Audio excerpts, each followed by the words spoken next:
कभी कभी इंसान सिर्फ नाम सुनकर फैसला कर लेता है। मुसलमान, अरे ये लोग क्या कर सकते हैं। लेकिन जरा रुकिए, अगर मैं आपसे कहूं कि भारत की कुछ सबसे बड़ी कंपनियां, वो कंपनियां जिनमें लाखों लोग नौकरी करते हैं, जिनके प्रोडक्ट्स दुनिया के कोने कोने तक इस्तेमाल होते हैं, उनकी नींव रखने वाले लोग मुसलमान थे। और हैरानी की बात यह है कि इनमें से कई लोग ऐसे भी रहे जिन्होंने सिर्फ पैसा नहीं कमाया, बल्कि अपनी दौलत का बड़ा हिस्सा इंसानों की भलाई में लगा दिया। कुछ ने अस्पताल बनाए, कुछ ने दवाइयां सस्ती की, कुछ ने लाखों घरों में रोजगार पहुंचाया। और आज उनकी कंपनियां सिर्फ बिजनेस नहीं, बल्कि भारत की पहचान बन चुकी हैं। लेकिन अफसोस, हम अपनी ही कौम के ऐसे लोगों को जानते तक नहीं। आज की इस वीडियो में हम बात करेंगे भारत के उन बड़े मुस्लिम कारोबारियों की, जिनकी मेहनत ने कारोबार की दुनिया में ऐसा मकाम बनाया जहां बहुत कम लोग ही पहुंच पाते हैं। और सबसे पहला नाम, अजीम प्रेम जी। भारत के सबसे अमीर मुसलमान में गिने जाने वाले अजीम प्रेम जी वही शख्स हैं जिनकी कंपनी विप्रो आज सिर्फ भारत ही नहीं बल्कि पूरे एशिया की बड़ी आईटी कंपनियों में शामिल की जाती है। कैलिफोर्निया के स्टैनफोर्ड यूनिवर्सिटी में पढ़ने वाले अजीम प्रेम जी ने जिस कंपनी को संभाला, उसने धीरे धीरे पूरी दुनिया में अपनी पहचान बना ली। आज उनकी कंपनी 50 से ज्यादा देशों में काम कर रही है और लाखों लोगों की रोजी रोटी का जरिया बनी हुई है। कहा जाता है कि अजीम प्रेम जी सिर्फ अमीर इंसान नहीं, बल्कि दिल से खैर करने वाले इंसान भी हैं। वो भारत के उन लोगों में गिने जाते हैं जो अपनी दौलत का बड़ा हिस्सा लोगों की मदद में खर्च करते हैं। भारत सरकार ने उन्हें पद्म विभूषण जैसे बड़े सम्मान भी दिए। और सोचने वाली बात यह है, जिस दौर में लोग सिर्फ पैसा जमा करने में लगे हैं, उसी दौर में कुछ लोग ऐसे भी होते हैं जो अपनी दौलत को इंसानों के काम में आने वाला बना देते हैं। इसलिए इस्लाम में माल को सिर्फ कमाने की चीज नहीं कहा गया, बल्कि एक जिम्मेदारी भी बताया गया है। सूरह अल हदीद की आयत 7 का मफहूम यह है कि अल्लाह और उसके रसूल पर ईमान लाओ और उस माल में से खर्च करो जिसे अल्लाह ने तुम्हारे पास अमानत के तौर पर रखा है।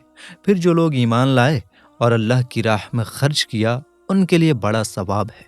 लेकिन कहानी यही खत्म नहीं होती। भारत में एक और मुस्लिम कारोबारी हुए जिनकी बनाई हुई चीजें शायद आज भी आपके घर में मौजूद हों, और हो सकता है आपने कभी उनका नाम तक ना सुना हो। वो दौर जब लोग आयुर्वेदिक दवाओं को पुराने जमाने की चीज समझने लगे थे, उसी वक्त एक आदमी ने चुपचाप ऐसा काम शुरू किया जिसने भारत की जड़ी बूटियों को दुनिया के बड़े बड़े देशों तक पहुंचा दिया। नाम था मेराज मनाल, जिन्होंने हिमालय कंपनी की शुरुआत की। कहा जाता है कि उन्होंने 1930 के दशक में इस कंपनी की शुरुआत की थी और धीरे धीरे यही कंपनी भारत की सबसे मशहूर हर्बल और आयुर्वेदिक कंपनियों में शामिल हो गई।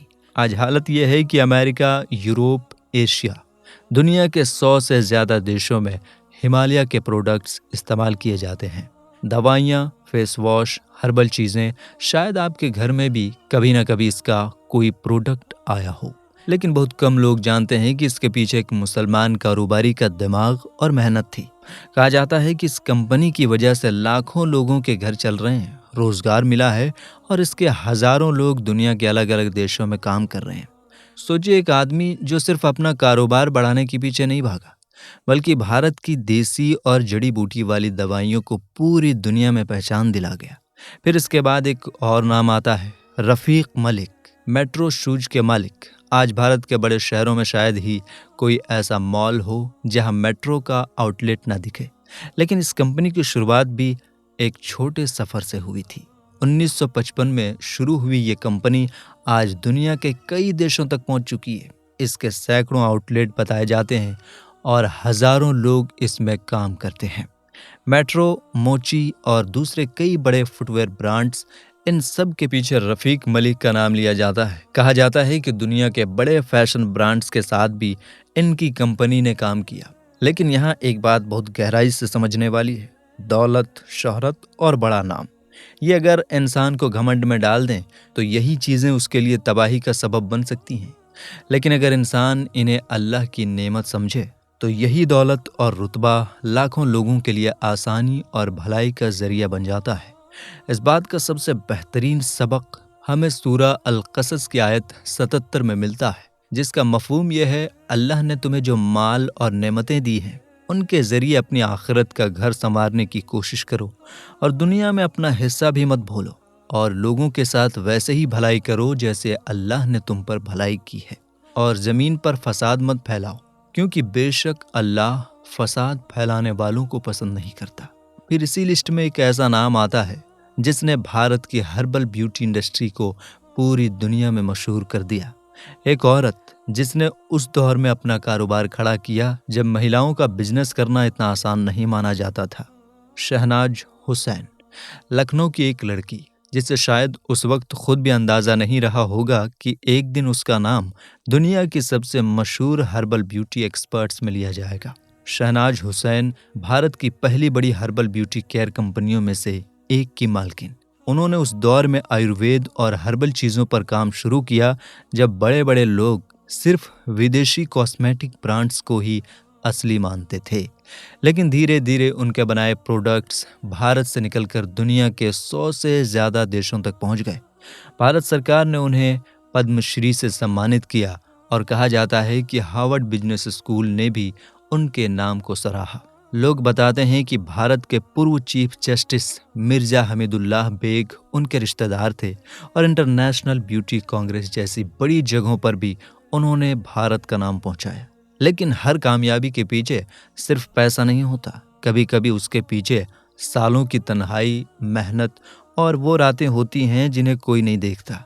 और फिर आता है एक ऐसा नाम जिसका कारोबार सिर्फ भारत तक नहीं बल्कि पूरे गल्फ में फैला हुआ है। यूसुफ अली, लुलु ग्रुप के मालिक। आज मिडल ईस्ट में शायद ही कोई ऐसा बड़ा शहर हो जहां लुलु हाइपर मार्केट ना दिखाई दे। गल्फ देशों में इनके 150 से ज्यादा आउटलेट बताए जाते हैं, बड़े बड़े shopping mall, hotel, business centre, और कहा जाता है कि भारत और मलेशिया के बड़े शॉपिंग मॉल्स में भी उनका नाम शामिल है। भारत सरकार ने उन्हें पद्म भूषण से सम्मानित किया।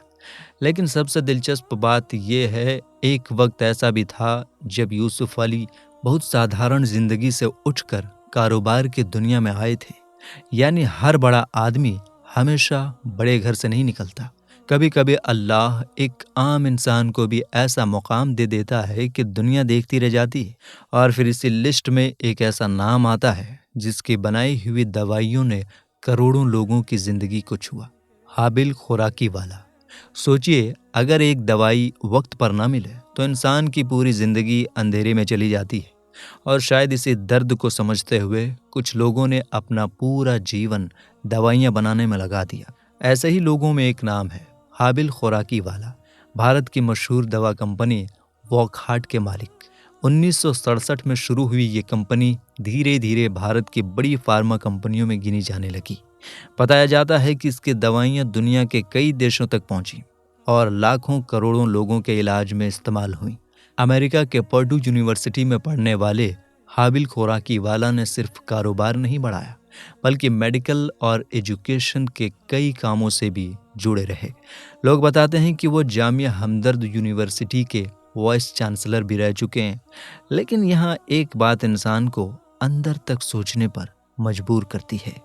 आज इंसान बड़ी बड़ी इमारतें बना रहा है, अरबों का कारोबार खड़ा कर रहा है, लेकिन मौत फिर भी सबसे बड़ा सच है। सूरा आल इमरान की आयत 185 का मफहूम है कि हर जान को मौत का मज़ा चखना है। इसलिए असली कामयाबी सिर्फ दुनिया का पैसा या कारोबार नहीं है, क्योंकि दुनिया की ज़िंदगी तो सिर्फ धोखे का सामान है। असली कामयाबी ये है कि इंसान को आग जहन्नम से बचा लिया जाए और जन्नत में दाखिल कर दिया जाए। असल में वही इंसान कामयाब है और क़यामत के दिन सबको उनके किए गए कामों का पूरा पूरा बदला दे दिया जाएगा। और फिर इसी लिस्ट में एक ऐसा नौजवान आता है जिसने मोबाइल की छोटी सी स्क्रीन पर पूरी न्यूज़ इंडस्ट्री को बदल कर रख दिया। अजहर इकबाल, इन शॉर्ट्स के संस्थापक। कहा जाता है कि उन्होंने खबरों को सिर्फ 60 शब्दों में पहुंचाने का आइडिया दिया और देखते ही देखते उनका ऐप भारत के सबसे चर्चित न्यूज़ प्लेटफॉर्म में शामिल हो गया। आज करोड़ों लोग छोटी और तेज़ खबरें पढ़ने के लिए इस ऐप का इस्तेमाल करते हैं। बताया जाता है कि बिहार से आने वाले अजहर इकबाल को भारत के सफल युवा कारोबारियों में भी गिना गया और कई बिजनेस लिस्ट में उनका नाम शामिल किया गया। लेकिन यहाँ एक बहुत खतरनाक बात भी छुपी हुई है। आज इंसान खबरें तो हजारों पढ़ रहा है, लेकिन सच और झूठ में फर्क करना भूलता जा रहा है। सोशल मीडिया, वायरल पोस्ट आदि अधूरी बातें कई बार इंसान बिना जांचे किसी की इज्जत तक बर्बाद कर देता है। सूरा अल हुजुरात की आयत 6 का मफहूम यह है कि ए ईमान वालो, अगर कोई फासिक तुम्हारे पास कोई खबर लाए तो उसकी जांच कर लिया करो, ताकि कहीं तुम अनजाने में किसी को नुकसान न पहुंचा बैठो और फिर तुम्हें अपने किए पर पछताना पड़े। और शायद यही वजह है कि इल्म सिर्फ जानकारी का नाम नहीं, बल्कि सही और गलत को पहचानने का नाम भी है। फिर इसके बाद आता है एक ऐसा नाम जिसकी कंपनी ने दवाइयों की दुनिया में ऐसा असर छोड़ा कि करोड़ों गरीब लोगों के इलाज आसान हो गए।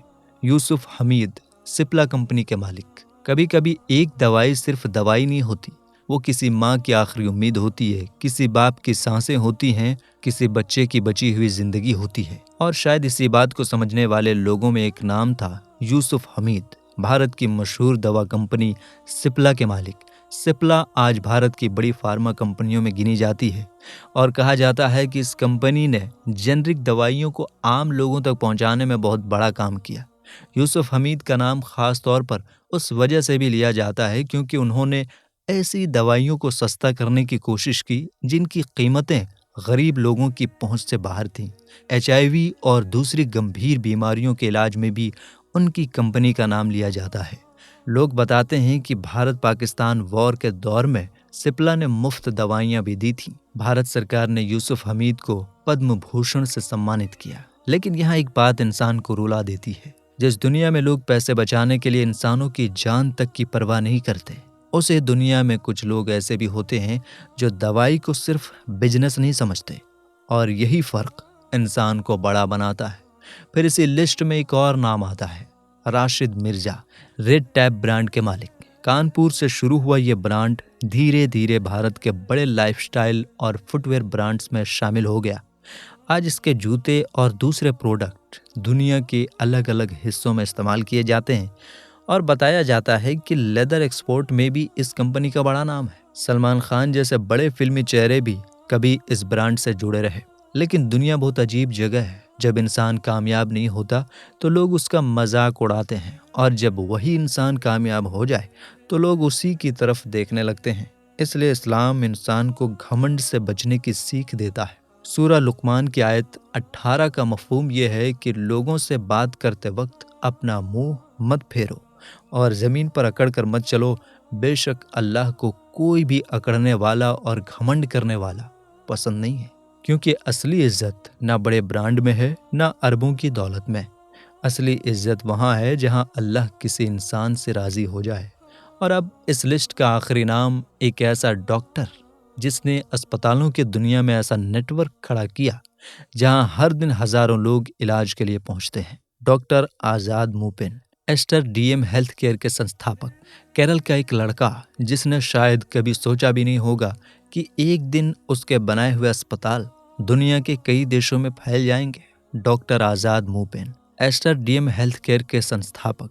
बताया जाता है कि आज दुनिया के अलग अलग देशों में उनके 200 से ज़्यादा अस्पताल और मेडिकल सेंटर चल रहे हैं और हज़ारों डॉक्टर उनके नेटवर्क के साथ काम कर रहे हैं।